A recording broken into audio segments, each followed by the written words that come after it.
Hello everyone, this is Dr. Jivesh Yadav. Now we are starting Sushruta संहिता सूत्र स्थान 14th chapter शोणित वर्णनीय अध्याय।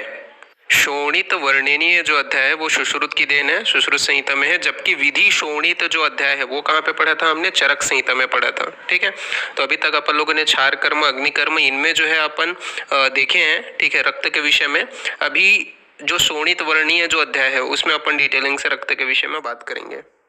अब देखो यहाँ पे लिखा हुआ है पंचभौतिकत्व, यानी कि जो आपका पंचभौतिक जो है, ठीक है, आहार है, उसको आप चतुर्विध आहार का टाइप कर सकते हो। तो यहाँ पे आपको ये ध्यान रखना है कि आहार के 4 प्रकार आचार्य सुश्रुत ने बताए हैं। तो आहार के 4 प्रकार को अगर हम ध्यान रखें तो 4 प्रकार हैं आपके पेय, लेय, भक्ष, भोज्य। तो ये 4 प्रकार के जो आहार होते हैं उसमें आपके 6 प्रकार के रस होते हैं। इन्होंने द्विविध वीर्य तथा अष्टविध वीर्य भी माना है इन्होंने। फिर अनेक प्रकार के गुणों से जो है संयुक्त होकर के ये जो आहार है, ठीक है, वो सम्यक परिणीत होकर के तेजोभूत सार जो है परम सूक्ष्मांश के रूप में विभक्त हो जाता है। तो सरस उच्यते, तो उसको क्या है? सरस कहा जाता है। तो यहाँ पे आपका सारः परम सूक्ष्म सरसः इति उच्यते। तो ये जो कोटेशन है वो प्लॉट करके आपको पूछा जाता है, सारः परम सूक्ष्म ऐसा करके, ये जो है किसके लिए आया है करके, ओज के लिए आया है, पर ओज के लिए आया है, रक्त के लिए आया है कि रस के लिए आया है। तो ये जो वर्ड है वो किसके लिए आया है? आपके रक्त के लिए आया है, सॉरी रस के लिए आया है। ठीक है, तो रस के लिए ये जो है मिल लिया है, ये आपको ध्यान रखना है। फिर इसका जो स्थान है वो क्या है? हृदय को बताया है। इसी वजह से हृत पीड़ा, हृदय पार्श्व पीड़ा, इससे रिलेटेड जो लाइन आती है वो हमेशा रस या रस वृद्धि से रिलेट करती है। तो हृदय जो है वो आपका क्या है? रस का स्थान बता दिया गया है हृदय को। फिर इससे हृदय चतुर्विंशति धमनी, मतलब हृदय से जो रस कितनी धमनियों के द्वारा जाता है? 24 धमनियों। 24 धमनी आचार्य सुश्रुत ने मानी है, जिसमें कि 10 धमनियां होती है ऊपर और 10 धमनियां होती है नीचे। और तिर्यकगामी धमनियां कितनी है? वो है संख्या में 4। तो ये चीज भी यहाँ पे आपका क्लियर हो गया, धमनियां भी। फिर आपका नेक्स्ट यहाँ पे बोला गया है कृतस्न शरीरम आहारस्य तर्पयति वर्धयति धार्यति। तो ये पूछा जाता है कि कृतस्न शरीरम आहारस्य तर्पति। तो यहाँ पे अपने को ये लगता है कि ये जो आंसर होगा ये आपके रक्त के लिए आया होगा करके, पर ये रक्त के लिए नहीं है। तो ये किसके लिए बता रहे हैं? रस के लिए बता रहे हैं, अभी तक जो भी डिस्कशन हुए हैं। फिर उसके बाद में बोला गया है अदष्ट हेतु कर्मणा। तो ये जो है क्यों करते हैं, इसके पीछे कोई हेतु नहीं है।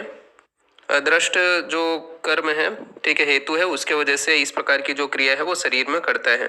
ठीक है, अब यहाँ पे देखो स्नेहनम जीवनम तर्पणम धार्यति विशेषः, इसके क्या कार्य है? स्नेहन करना, जीवन करना, धारण करना, तर्पण करना। तो स्नेहन, जीवन, धारण, तर्पण ये क्या है? आपके रस के भी कार्य होते हैं। तो ये चीज आपको यहाँ से ध्यान रखना है। तो ये चीज यहाँ पे आपको क्लियर हो गया कि रस से कैसे करके क्वेश्चन बनते हैं। ठीक है, अब आगे बढ़ते हैं अपन, मतलब नेक्स्ट पेज में। फिर यहाँ पे देखो स खलवैपो रस यकृत प्लीहनो प्राप्य राग मुपैति। यहाँ पे जो है रस को पूरा डिफाइन किया कि ये जो रस है जब यकृत प्लीह को प्राप्त होगा तो रागो मुपैति, मतलब इसका जो कलर है वो क्या है? रेडिश हो जाएगा। तो कहाँ से राग को प्राप्त होता है रस? तो ये चीज ध्यान रखना, यकृत प्लीह से प्राप्त होते हैं। फिर देखो रंजिताम तेजसो वापः। तो जो रक्त है वो किससे निर्मित होता है? तो रस से रंजन हो जाने से। और रंजन किसके द्वारा होगा? रंजक पित्त के द्वारा। जो रंजक पित्त है उसके द्वारा रंजन होता है। फिर ये क्या है? अव्यापन होकर के शरीर को प्रसन्न करते हुए, तो इसको क्या है? रक्त कहा जाता है। तो जब रस जो है वो क्या है? आपका रंजन को प्राप्त हो जाता है, किससे? रंजक पित्त से। तो उसी को क्या बोला जाता है? रक्त बोला जाता है। तो यहाँ से अगर आपको ये पूछ लिया जाए कि रस का वर्ण क्या होता है, तो रस का जो वर्ण होता है वो श्वेत होता है, लेकिन जब वो क्या है? रंजक पित्त से जाकर के मिल जाता है तो क्या है? वो रेड कलर का हो जाता है। तो ये चीज आपको ध्यान रखना है। अब यहाँ पे नीचे देखो कि रंजक पित्त का जो आशय है, ठीक है, जो आश्रय है वो क्या बताया गया है? तो रंजक पित्त का जो आश्रय है वो अमाशय बताया गया है अष्टांग हृदय के द्वारा। बस ये ध्यान रखना कि रंजक पित्त का जो है आश्रय अष्टांग हृदय ने क्या बताया है? अमाशय। ठीक है, ये क्लियर है, ये ध्यान रखना। फिर नेक्स्ट पेज के ऊपर अपन आते हैं। फिर यहाँ पे लिखा हुआ है रसादेव स्त्रियाम रक्तम रजः संज्ञा प्रवर्तते। और यही जो रस है वो स्त्रियों में रक्त संज्ञा होकर के रज का प्रवर्तन करती है। तद वर्षाद द्वादश वर्षाद याति पंचसात क्षयम। तो 12 से 50 वर्ष तक स्त्री में रजो दर्शन दिखाई देते हैं। तो अगर आपको ये पूछा जाए कि सुश्रुत के अनुसार रजो दर्शन की आयु कितनी है, तो दैट इज 12 to 15। ईयर। तो ये इसका जो वर्णन है वो कहाँ पे किया गया है, शोणित वर्णीय जो आपका अध्याय है उसमें हम लोग देख रहे हैं। ठीक है, देन नेक्स्ट पेज के ऊपर अपन आते हैं। फिर नेक्स्ट यहाँ पे आपका बोला गया है अगले पेज में कि आर्तव शोणितम त्वक्तु आग्नेय। तो देखो रस जो था वो सौम्य था, लेकिन आर्तव जो है वो आपका क्या है, आग्नेय प्रकृति का है। और इसको क्या बोला है, अग्नि औषम्यत्याद गर्भस्य। लेकिन गर्भ जो बन रहा है वो किससे बन रहा है, शुक्र और आर्तव से। तो शुक्र क्या है आपका, सौम्य है, और आर्तव क्या है आपका, आग्नेय है।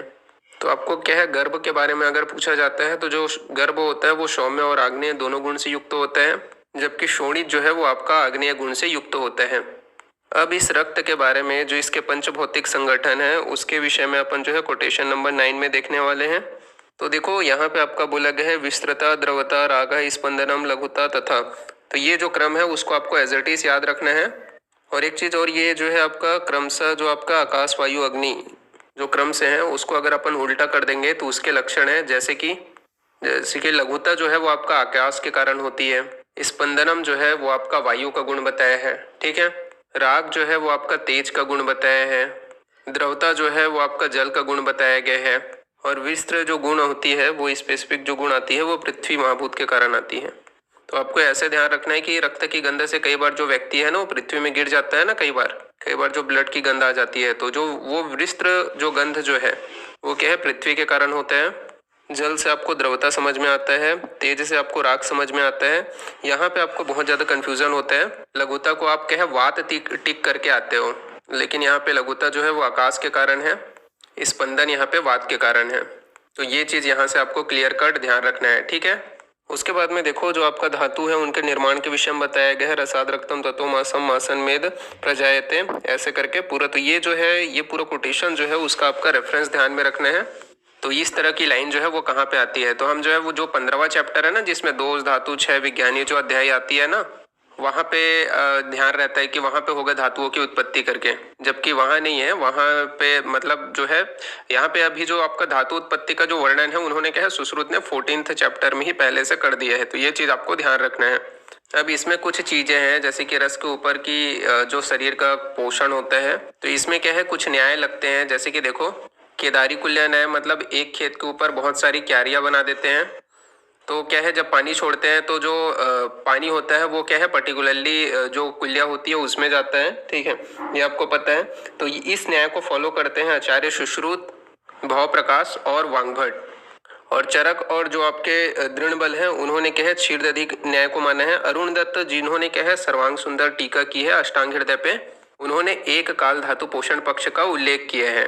तो क्वेश्चन क्या आता है, इसी से क्वेश्चन आता है कि इस न्याय को किसने माना है, क्षीरदधि को किसने माना है, केदारी कुल्या को किसने माना है। ठीक है, तो ये चीज आपको ध्यान रखना है। सुश्रुत, भाव प्रकाश, वांगभट इस फॉलो केदारी कुल्या न्याय, चरक, दृढ़बल, क्षीरदधि न्याय, और अरुण दत्त आते हैं एक काल धातु पोषण पक्ष के ऊपर। इसके बाद में नेक्स्ट पेज के ऊपर अपन आते हैं। तो यहाँ पे आपका नेक्स्ट पेज में बोला गया है तत्रेषाम सर्वधातु नाम अन्न पान रस प्रणीयता। इस प्रकार जो है सभी धातुओं के अन्न और पान से जो रस है वो क्या है धातुओं को प्रणीत करते हैं। तो ये जो प्रणीयता ये जो वर्ड आया है किसके लिए आया है, रस के लिए आया है। रस को ही इतना श्रेष्ठ मानते हैं कि रस के लिए इन्होंने लिखा है रसजम पुरुषम विद्याद्राश रसम रक्षेत प्रत्ययता। इसमें क्या करेंगे, जो रस है उसको गायब कर दिया जाएगा और आपको पूछा जाएगा डैश पुरुषम विद्यात, कि पुरुष की उत्पत्ति किससे मानी गई है, कि रस से ही पुरुष की उत्पत्ति मानी गई है, पुरुष को उत्पन्न हुआ है यह माना गया है। ये चीज ध्यान रखिएगा। ठीक है, कि ये जो रसजम पुरुष ये संज्ञा किसने दी है, तो आचार्य सुश्रुत ने दी है। ठीक है, तो यहाँ पे लिखा है रस गतो धातु आहार गच्छति इति रसा। तो यहाँ पे जो है रस जो शब्द है उसका जो है मिल्ली जो है निरुक्ति बता रहे हैं कि जो रस शब्द है वो क्या है गति अर्थ में प्रयुक्त होता है। ये रस जो वर्ड है वो गति अर्थ में प्रयुक्त होता है, मतलब रात्रि से दिन तक ये क्या है मिल्ली जो है शरीर का पोषण करता है। ठीक है, इस वजह से इसे क्या है रस की संज्ञा दी गई है। फिर आहार गच्छति ये किसकी निरुक्ति है, तो ये रस की निरुक्ति है, ये आपको ध्यान में रखना है। फिर अब देखो कि कैसे धातुओं का पोषण कितने पीरियड में करता है वो चीज यहाँ पे बता रखा है। तो यहाँ पे लिखा है अष्टादश सहस्त्राणी संख्या। तो अष्टादश सहस्त्राणी संख्या हस्मिन समुच्चय काला नाम नवानी प्रोक्ता स्वतंत्र परतंत्रयो। ये जो है ना ये आपका त्रिणी जो है आपका जो है कलश है प्रणीत है, मतलब आपका बोला गया है कि 3015 कलश तक जो है ये मेनली एक धातु के अंतर्गत रहता है।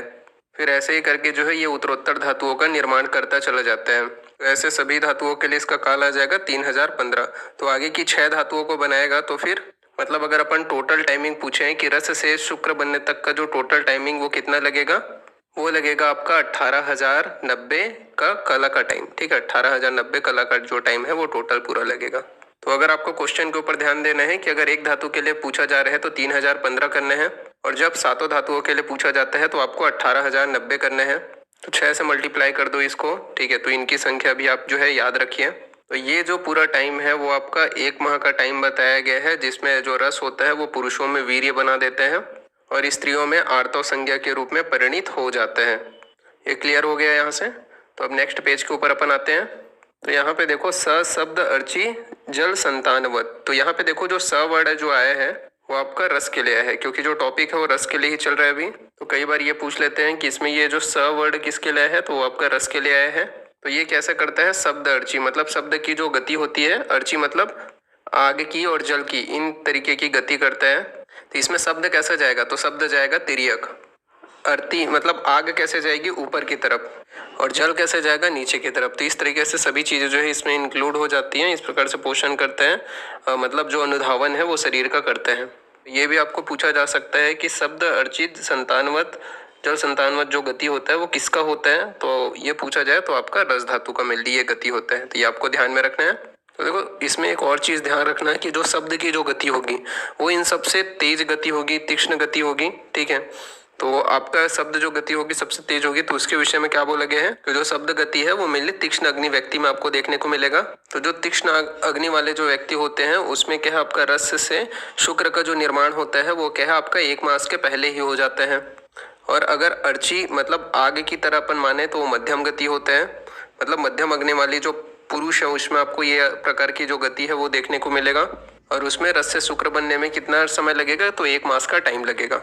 और जो जल होता है उसकी जो गति होती है वो मेनली मंद गति वाले जो पुरुष है उसमें आपको देखने को मिलेगा, और इसमें जो शुक्र का जो निर्माण होगा वो 1 वर्ष से ज्यादा का समय लगेगा। ठीक है, तो ये जो है टीका के अंतर्गत कॉन्सेप्ट दिया हुआ है कि ये भी यहाँ पे ये भी क्वेश्चन पूछा जा सकता है कि तीक्ष्ण अग्नि जो वाले व्यक्ति है उसमें रस से शुक्र बनने में कितना टाइम लगेगा, या उसकी जो गति रहेगी वो किस तरीके की जाएगी, तो शब्द की तरह जो है मेनली उसकी गति जाएगी। तो ये क्वेश्चन आपका बन सकता है, तो ये भी चीज आपको ध्यान रखना है। देन नेक्स्ट पेज के ऊपर अपन आते हैं। इसके बाद में देखो वाजीकरण औषधियों के बारे में यहाँ पे बता रखा है कि ये अपने बल उत्कर्ष के द्वारा, विरेचन के द्वारा ही शीघ्र ही शुक्र का निर्माण कर देते हैं। तो ये भी आपका क्वेश्चन आता है कि 1 वर्ष का जो टाइम लगता है शुक्र के निर्माण में, तो वाजीकरण औषधियों से कैसे इसका निर्माण तीव्र हो जाता है करके। तो वाजीकरण जो औषधियां होती हैं वो अपने खुद के प्रभाव से विरेचक जो द्रव्य है उसकी तरह शीघ्र ही जो है वाजीकरण का जो गुण है वो उत्पन्न कर देती है। मतलब जो वाजीकरण औषधि है उसके द्वारा जो है 1 मास से भी कम टाइम में शुक्र की उत्पत्ति हो जाती है। ठीक है, अब यहाँ पे एक रेफरेंस बता दिया गया है कि पुष्प मुकुलस्थ गंधो न शक्यम, कि जैसे कि पुष्प में गंध रहती है कि नहीं रहती है इसके ऊपर अपने को शक्यता रहती है, वो चीज को जो शंका है उसको अपन सूंघ के ही जो है पता लगा सकते हैं।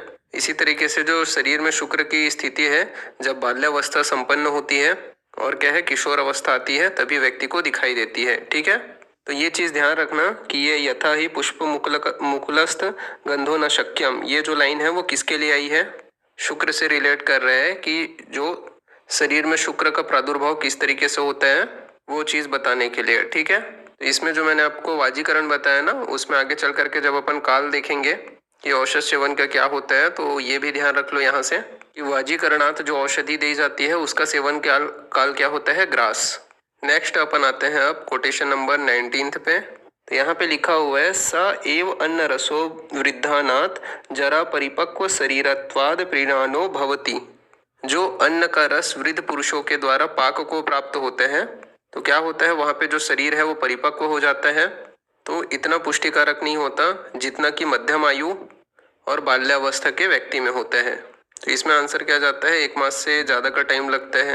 या परिपक्वता को क्यों नहीं प्राप्त होता है, क्योंकि व्यक्ति जो है वो जरा अवस्था में चला गया, इस वजह से रस जो है वो स्वयं ही परिपक्व नहीं होता है। तो ये बस इसका एक्सप्लेनेशन ध्यान रखना आप। ठीक है, इसके बाद में नेक्स्ट पेज के ऊपर अपन आते हैं। तो यहाँ पे देखो जो धातु है उसका डेफिनेशन दे रखा है। तो धातु जो है वो क्या है, शरीर का जो धारण करती है उसे धातु कहा जाता है। तो इसका ये रेफरेंस जो है ध्यान रखना कि ये कहाँ पे पढ़ रहे हैं अपन। अब इसके पीछे शिवदास सेन ने एक्सप्लेनेशन लिखा है कि धातु और उपधातु में क्या डिफरेंस है। तो यहाँ पे लिखा है धातु शब्द प्रवृत्ति धारण पोषण। तो यहाँ पे इसका जो है दो मीनिंग लेना है, एक तो मीनिंग लेना है धारण और दूसरा मीनिंग लेना है पोषण। तो धारण तो क्या है आपका उपधातु भी करती है, लेकिन जो स्तन इत्यादि जो दूसरी उत्तरोत्तर जो धातु हैं उनका पोषण नहीं करती हैं, इस वजह से उन्हें हम जो है धातु नहीं मान सकते हैं। यहाँ पे क्वेश्चन अगर उठेगा तो कैसे होगा, तो रीजनिंग एनालाइजेशन का क्वेश्चन उठेगा। तो पहला आपका रहेगा कि धातु उपधातु दोनों सिमिलर हैं, और सेकंड रहेगा कि अपन जो है धातु को उपधातु संज्ञा नहीं दे सकते, क्योंकि जो धातु है वो तो आपका धारण, जो उपधातु है वो तो धारण तो करती है पर पोषण नहीं करती है, इस वजह से। तो ये क्लियर हो गया। अब नेक्स्ट अपन यहाँ पे देखते हैं। तो जो आपका धातुओं की जो क्षीणता या वृद्धि है वो क्या है, रक्त के अधीन बताई है आचार्य सुश्रुत ने। तो अभी तक तो जो है वो क्या है, रक्त रस का व्याख्यान कर रहे थे, अब वो आते हैं रक्त के ऊपर। तो ये बहुत इंपॉर्टेंट है। तो उन्होंने बोला है तेषाम क्षय वृद्धे शोणित निमित्ते। तो ये क्वेश्चन पूछा जाता है कि धातु के क्षय और वृद्धि को किसके निमित्त माना है। तो उसको शोणित के निमित्त माना है किसने, सुश्रुत ने। देखो जो धातु है उसकी क्षीणता और वृद्धि वो रक्त के कारण होती है। तो रक्त के विषय को इतना एम्फेसिस किया है सुश्रुत ने। अब रक्त के अंदर वात पित्त कफ के अनुसार उन्होंने गुण बता रखे हैं कि अगर वात बढ़ेगी तो क्या होगा, पित्त बढ़ेगा तो क्या होगा, कफ बढ़ेगा तो क्या होगा, और सन्निपात से क्या होगा। तो इसको लक्षण जो है आते हैं उसके ऊपर आपको ध्यान देना है। तो देखो फेनिलम अरुणम कृशम, इससे आप समझ जाओगे। शीघ्रम स्कंदी, तो जो चीज लगातार बह रही है और जिसमें क्या है ज्यादा मूवमेंट है उसमें क्या है फ्रॉथ जो है वो बहुत ज्यादा आएगा, झाग बहुत ज्यादा आएगा। जो शीघ्र गुण के साथ में स्कंधी जो गुण मिलेगा वो किस में मिलेगा, वात के अंतर्गत। ठीक है।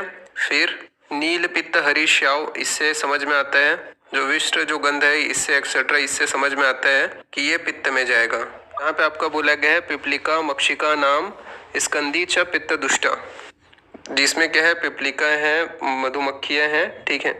और यहाँ पे देखो आपका अस्कंधी। तो अस्कंधी जो आता है वो क्या है, जो मतलब पित्त से जो दूषित होता है। तो उसमें क्या रहती है, उष्णता रहती है। तो उष्णता है तो वो जमने नहीं देता, मतलब स्कंदन होने नहीं देता। तो अस्कंधी किस कारण हो गया, पित्त का। तो प से पिपलिका मक्षिका, तो ये ऐसे ध्यान रखना, पिपलिका जो मक्षिका है, दूषित जो रक्त है, ठीक है, जो दोष है सॉरी, वो किसके अंतर्गत है, तो आपके कफ की दृष्टि में, सॉरी पित्त की दृष्टि में। फिर नेक्स्ट अपन आते हैं कफ के ऊपर। तो कफ में जो कलर है तो गहरी कोदक, तो गहरी कोदक के समान इसका कलर हो जाएगा। हल्का सा फेनलेस लिया हुआ इसका कलर होगा, तो वो किसके अंतर्गत आएगा, कफ के अंदर। साथ ही साथ में मांस पेशी प्रभम, मतलब मांस पेशियों की तरह वो जो है दिखाई देगा। तो ये दोनों जो है वो आपके कफ के अंतर्गत आते हैं। फिर देखो जो आपका सर्व लक्षण से युक्त होगा, सन्निपातिक होगा, तो उसमें कलर जो है कांजी के समान हो जाएगी, मतलब उसकी आभा जो है वो कांजी के समान हो जाएगी।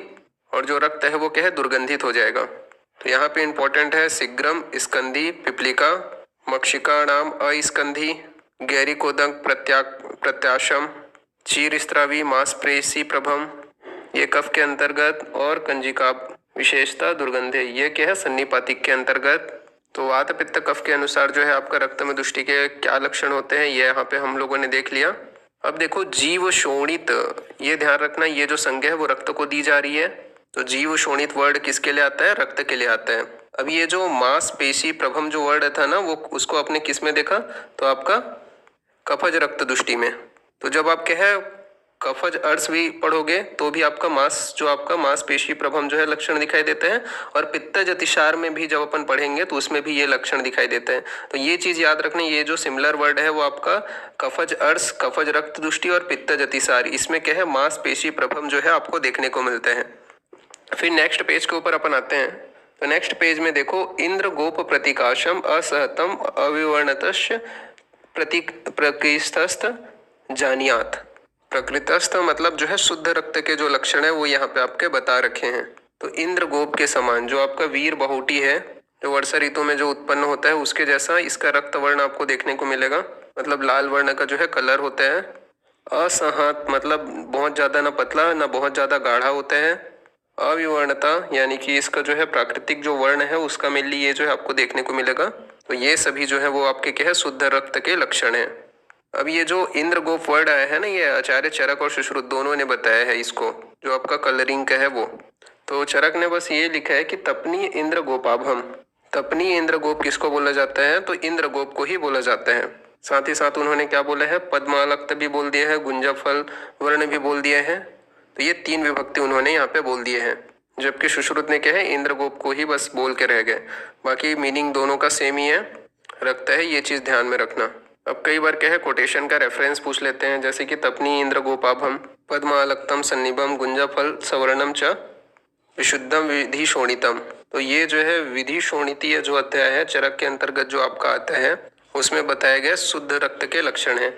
और ये जो है आपका यहाँ पे अपन ऊपर पढ़े हैं 22 नंबर का, वो क्या है, सुश्रुत के लक्षण है। तो यहाँ पे ये दोनों का लाइन याद रखना कि चरक का रेफरेंस क्या था, सुश्रुत का रेफरेंस क्या था। देन नेक्स्ट पेज के ऊपर अपन आते हैं।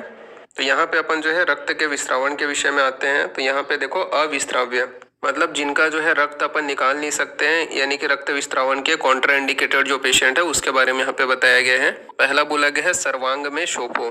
तो सर्वांग में शोफो में क्या होता है, इसमें ब्लड वॉल्यूम का इनबैलेंस हो चुका है, तो इस वजह से इसमें नहीं निकाल सकते अपन रक्त। क्षीणस्य च अम्ल भोजन निमित्त, जो अम्ल भोजन से युक्त जो आपका भोजन करता है, अम्ल पदार्थों से युक्त जो भोजन करता है, उसमें उसका जो फ्लूइड रहेगा वो क्या है, खराब रहेगा। तो जो बहुत ज़्यादा अम्ल भोजन करता है उसका भी रक्त नहीं लेना है। पांडु में क्या होता है, ऑलरेडी जो है रक्त कम होता है पांडु में, तो इसमें भी अपने को नहीं लेना है। अर्श है, उदर है, शोष है, गर्भिणी है, इनमें ऑलरेडी जो है ब्लड जो है वो कम होता है, तो इस वजह से उनमें जो है ब्लड को नहीं निकालते हैं। तो ये सभी क्या है, अविस्रावी जो कैटेगरी के जो है पेशेंट है। ठीक है, तो इसको आपको ध्यान रखना है कि अविस्रावी के अंतर्गत कौन कौन आते हैं। ठीक है, फिर देखो शस्त्र विस्त्रावण की 2 विधि यहाँ पे आपका बता रखी है, प्रच्छान और शिरावेदन। यहाँ पे ये जो 2 विधि है ना, वो आपका शस्त्र विस्त्रावण, यानी कि आपका मतलब जो आपका अस्त्र के द्वारा रक्त मोक्षण कैसे किया जाता है उसकी विधि जो है यहाँ पे बताई गई है। तो यहाँ पे ये जो शस्त्र विस्त्रावण वर्ड है उसके ऊपर आप मेनली ध्यान देना। यहाँ पे 2 विधि होती है, जो एक है आपका प्रच्छान और एक होता है आपका शिरावेदन। तो अपने को जो प्रच्छान करना है वो सीधा करना है, बहुत ज्यादा जो आप गाढ़ा प्रच्छान भी नहीं करने हैं, बहुत ज्यादा क्या है उत्तान प्रच्छान भी नहीं करने हैं, और मर्म शिरा स्नायु संधि इनको क्या है बचाते हुए क्या है प्रच्छान कर्म करना चाहिए। ये चीज क्लियर हुआ। देन नेक्स्ट पेज के ऊपर अपन आते हैं। तो इसके बाद में अपन आते हैं कि अगर आपको मोक्षण कराना है तो कैसे करके मोक्षण कराना है, क्या कंडीशन आपको फॉलो करनी है। तो यहाँ पे आपका लिखा हुआ है दुर्दिने दुर्वीते शीत वातयो शिन्ने, यानी कि अगर दुर्दिन है, मतलब दुर्दिन का मतलब यह है कि अगर आकाश में बादल वगैरह छाए हुए हैं, अंधेरा सा हो रहा है ना, तो ऐसे काल में या भुक्त मात्रे, तो भुक्त मात्रे का होता है मतलब होता है तुरंत भोजन करने, यानी कि आपने अभी खाया है और आपने क्या है उसको उसके लिए बैठा दिया, तो क्या होता है आप प्रच्छान जब करोगे या मोक्षण जब आप करोगे तो क्या है जो रक्त है वो स्कंदित हो जाता है। स्कंदित्वात् न रक्त शोणितम, मतलब जो रक्त है उसका मोक्षण नहीं होगा, और अगर स्त्रावण अगर होगा तो वो बहुत कम होगा। ऐसी कौन सी कंडीशन है जिसमें आपको रक्त का स्त्रावण नहीं करना चाहिए, या जो रक्त है वो क्या है आपका स्कंदित हो जाता है, तो दैट इज भुक्त मात्रे, शीतकाल बहुत ज्यादा हो, दुर्दिन हो या दुर्वेधन करने से। अब इसमें यह है कि ऐसे कौन से रोग हैं जिसमें रक्त की प्रवृत्ति ठीक तरीके से नहीं होती, तो वो देखो इन्होंने रोग के नाम यहाँ पे लिख रखे हैं। तो यहाँ पे अपन ऊपर में जो पढ़े ये तो कंडीशंस थी कि कौन से कंडीशन में नहीं होगी। अब अपन आ जाते हैं रोग के ऊपर। तो देखो मद में, मूर्छा में या श्रम से जो व्यक्ति आया है या जिसने क्या है वेगों को रोक के रखा है, तो अपान वायु क्या है जो रक्त है उसका अनुलोमन होने नहीं देगी। तो वात विणमूत्र का अगर व्यक्ति को अगर संग है, निद्रा से अभिभूत पेशेंट अगर है, तो उसमें क्या है जो रक्त की प्रवृत्ति है वो ठीक से नहीं होती है। तो यहाँ पे आपको 2 कंडीशन आपको देखने को मिल गए, एक तो आपका कंडीशन देखने को मिल गए और एक तो आपको क्या है रोग के जो कंडीशन है वो आपको देखने को मिलेंगे, मतलब 2 कॉन्सेप्ट आपको देखने को मिल गए। अब आगे बढ़े हैं। तो देखो यहाँ पे अति प्रवृत्ति कब हो सकती है, तो बहुत ज्यादा उष्णता या बहुत ज्यादा पित्त बढ़ गया है ऐसी कंडीशन में। तो अति उष्ण, अति स्विन्न, अति वृद्ध किसी जो पेशेंट है उसमें रक्त की जो प्रवृत्ति हो रही है, मतलब अति प्रवृत्ति अगर हो रहा है, तो उस कंडीशन में पेशेंट में क्या लक्षण आएंगे, तो व्यक्ति जो है देखो आंधे हो सकते हैं, मतलब एकदम से ब्लड लॉस हो गया पेशेंट का तो आंधे हो सकता है, अधिमंत हो सकता है, तिमिर हो सकता है, धातु क्षय के कारण आक्षेप पेशेंट को आ सकते हैं, पक्षाघात, एकागो जो आपका हेमीफ्लेजिया, पैराप्लेजिया का भी शिकार हो सकता है पेशेंट। तो ये चीज आपको ध्यान रखना है कि अगर विस्त्रावण कर्म का अति योग हो गया तो क्या हो सकता है, तृष्णा दह, हिक्का श्वास, पांडु रोग और मरण। तक व्यक्ति का हो सकता है। तो थोड़ा सा लॉजिक लगाएंगे कि अगर रक्त की अति प्रवृत्ति हो रही है, ठीक है, तो जो व्यक्ति है उसको हेमीप्लेजिया, पैराप्लेजिया, उसका अटैक आ सकता है, उसको अधिमंत रोग हो सकता है, उसे तिमिर हो सकता है, उसे पांडु रोग हो सकता है और मृत्यु तक होना बताया है आचार्य सुश्रुत के अनुसार। ठीक है, अब इसलिए क्या करना है, जो आइडियल कंडीशन है जो हमें फॉलो करना है वो चीज यहाँ पे बता रखी है। यहाँ पे तस्मान न अति शीते न अति उष्णे, मतलब न बहुत ज्यादा शीतल काल में, न बहुत ज्यादा उष्ण काल में, न अस्विन्ने, न अति तापिते, न मतलब ये भी नहीं कि बहुत ज्यादा स्वेदन भी नहीं कराने हैं और ऐसा भी नहीं होना चाहिए कि बहुत ज्यादा ही स्वेदन करा देने हैं। तो अपने को ये जो कंडीशन है वो एकदम नॉर्मल, मतलब मध्यम जो है मेंटेन करके रखना है। और यवागु प्रतिपीतस्य, मतलब ये बहुत इंपॉर्टेंट है कि रक्त मोक्षण से पहले जो पेशेंट है उसको यवागु पान कराने का निर्देश आचार्य सुश्रुत ने किया है और इस तरीके से क्या है, रक्त का मोक्षण करना चाहिए। ठीक है, देन नेक्स्ट पेज के ऊपर अपन आते हैं। अब देखो, सम्यक गत्वा यदा रक्तम, तो आप कैसे समझोगे कि जो रक्त मोक्षण है वो ठीक तरीके से हो रहे हैं। तो रक्त स्वमेव अवतिष्ठति, मतलब जो रक्त है वो स्वयं ही जो है बहना बंद हो जाता है। तो उसको हमें ऐसा समझ ले जाना चाहिए, ठीक है, समझ लेना चाहिए कि शुद्ध रक्त अब निकल रहे हैं, मतलब जो रक्त विस्त्रावण है वो हो गए हैं। तो स्वयं एव तिष्ठति, ये क्या है, आपका सम्यक रक्त स्त्रावण का लक्षण है। साथ ही साथ यहाँ पे लिख रखा है कि शरीर में क्या है, लघुता आ जाए, ठीक है, वेदना की शांति हो जाए और लिंगम प्रसादो मनस्तथा, मतलब मन का भी प्रसादन हो जाए। तो ये चीज जो है पूछा जाता है, लिंगम प्रसादो मनस्तथा, ये किसके लिए आया है, तो ये जो है आपका रक्त विस्त्रावण के सम्यक योग के लिए मेनली आया है। फिर नेक्स्ट इसके बाद में डायरेक्ट देखिए कोटेशन नंबर 34। तो यहाँ पे इन्होंने सुश्रुत ने लिखा है कि ऐसे कौन से रोग हैं जिसमें अगर पेशेंट को लगातार रक्त मोक्षण अगर कराते रहें, मतलब जो रोग है वो क्या है, कभी भी उत्पन्न नहीं हो सकते हैं। त्वक दोष है, ठीक है, किसी भी प्रकार के ग्रंथि है, शोफ है, ग्रंथि है और शोणित जो रोग होता है, तो अगर जो व्यक्ति है वो time to time blood donate करता रहे तो ये जो रोग है वो नहीं होते हैं। तो ये एक्चुअली में क्या है, ब्लड डोनेशन के फायदे भी हो सकते हैं। तो ये क्वेश्चन भी आपका आ सकता है, ठीक है। तो ये चीज ध्यान रखना है कि अगर जो व्यक्ति है वो time to time blood donate करता रहे, ठीक है, तो उसे ग्रंथि, शोफ, त्वक रोग, ठीक है, ये सब चीज जो है नहीं होते हैं। तो ये जो है ये याद रखना है कि ये प्रशस्ति भी कहाँ पे बताई गई है, ठीक है, जो रक्त मोक्षण की प्रशस्ति बताई गई है। देन नेक्स्ट पेज के ऊपर अपन आगे बढ़ते हैं। तो यहाँ पे देखो, अगर अपन प्रच्छान कर्म करते हैं और रक्त की प्रवृत्ति नहीं हो रही है तो कौन से ऐसे द्रव्य प्रयुक्त करते हैं कि मेनली जो है रक्त की प्रवृत्ति हो जाए। पे अपन उष्ण और तीक्ष्ण जो औषधि है उनको ही यहाँ पे लेंगे, जैसे कि कूट है तो आपका कूट हो गया, तगर हो गया, पाठा हो गया, त्रिकटु है, एक्सेट्रा का जो प्रयोग है वो यहाँ पे आपका बताया गया है। यहाँ पे एक ध्यान रखना है कि एला तो इसके अंतर्गत एक तो उल्लेख किया गया है और साथ ही साथ में शीत शिव जो वर्ड है वो यहाँ पे आया है।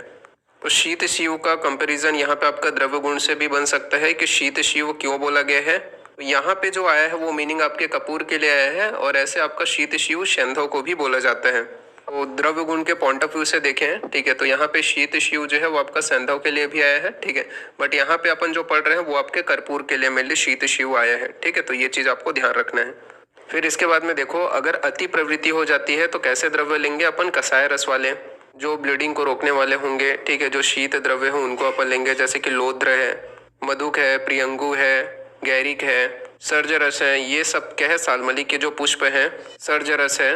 और यहाँ पे आपका इंपॉर्टेंट है शंख एन शुक्ति, ये बहुत इंपॉर्टेंट है कि शंख और शुक्ति का जो प्रयोग है वो क्या है, रक्त की अति प्रवृत्ति में किया गया है।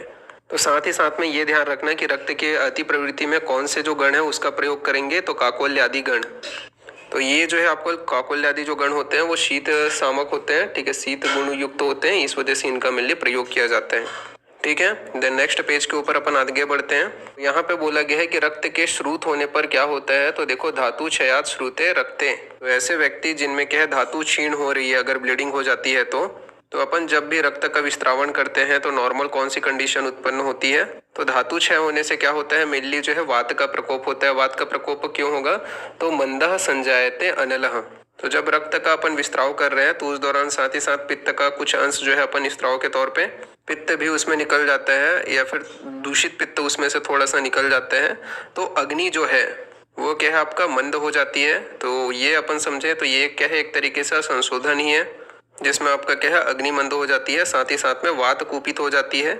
इसी वजह से पेशेंट का हमें क्या है संसर्जन कर्म कराना है। इस वजह से न अति शीत भोजन उसे देना है। लघु, स्निग्ध और शोणित वर्धक ऐसे जो भोजन है जो पेशेंट है उसको देना है। ठीक है, उसमें क्या है, ईशत अम्ल जो है अपने अनुसार से कर सकते हैं, मतलब हीमेटैनिक जो चीजें हैं उसको देना है। ठीक है, तो ये ध्यान रखना कि विस्त्रावण के बाद में भी क्या होता है, अग्नि जो मंद होती है और वात का प्रकोप होता है, इस वजह से संसर्जन जो कर्म है उसका उल्लेख किया गया है।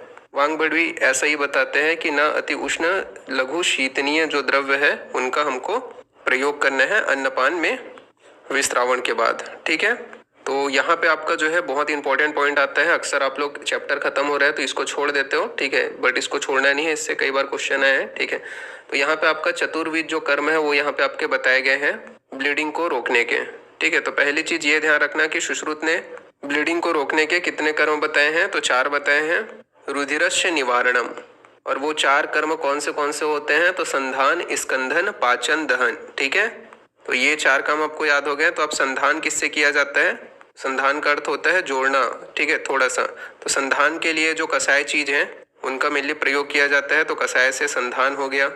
ठीक है, तो आपका जो है ये हो गया। फिर उसके बाद स्कंदन का अर्थ होता है मतलब गाढ़ा करना, तो गाढ़ा करने के लिए अपन क्या है, ठंडी चीज से चिकित्सा करेंगे, तो स्कंदन के लिए मेनली जो है हीम का प्रयोग किया जाता है, हीम चीजों का। और जो भस्म एक्सेट्रा जो होती है ना, उससे अपन क्या है पाचन क्रिया करा सकते हैं।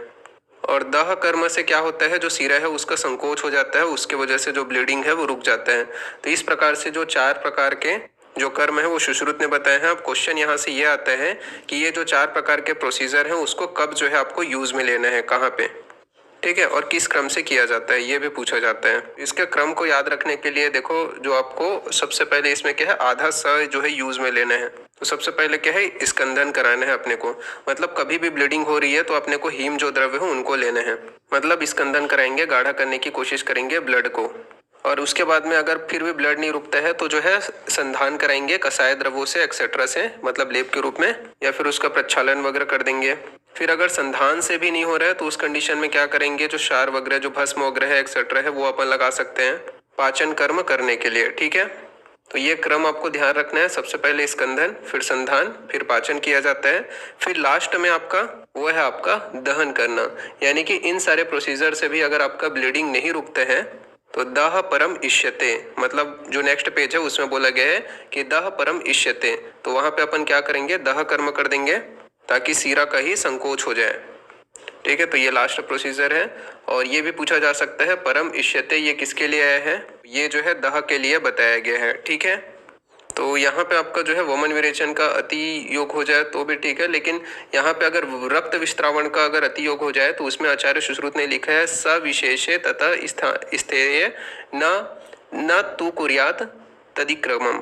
तो अगर आपको ऐसा लग रहा है कि कुछ दोष रह गए हैं लेकिन जितना ब्लड है, ठीक है, मतलब जितना ब्लड आपको क्या है निकालना है उतना, मतलब जितना ब्लड निकलना चाहिए उतना ही ब्लड आपको निकालना है, तो ऐसे कंडीशन में आप क्या है दोषों को छोड़ भी हो सकते हैं। ठीक है, ऐसा प्रयास नहीं करना है कि अपन जो है दोषों का अतिक्रम कर लें, क्योंकि ब्लड एक धातु है, ठीक है, रक्त एक धातु है अपने शरीर का, अपन डायरेक्ट निकाल रहे हैं उसको, इसमें क्या है आपको अतिक्रम जो है करने का प्रयास नहीं करना है। ठीक है, ये ध्यान रखना है। तो क्वेश्चन यहाँ पे आपका क्या बन सकता है कि वमन में विरेचन में, मतलब क्वेश्चन यहाँ पे ये बन सकता है कि अतिक्रम का प्रयास किसमें नहीं करना है, वमन में, विरेचन में, रक्त मोक्षण में, तो दैट इज फॉर रक्त विस्त्रावण या रक्त विमोक्षण।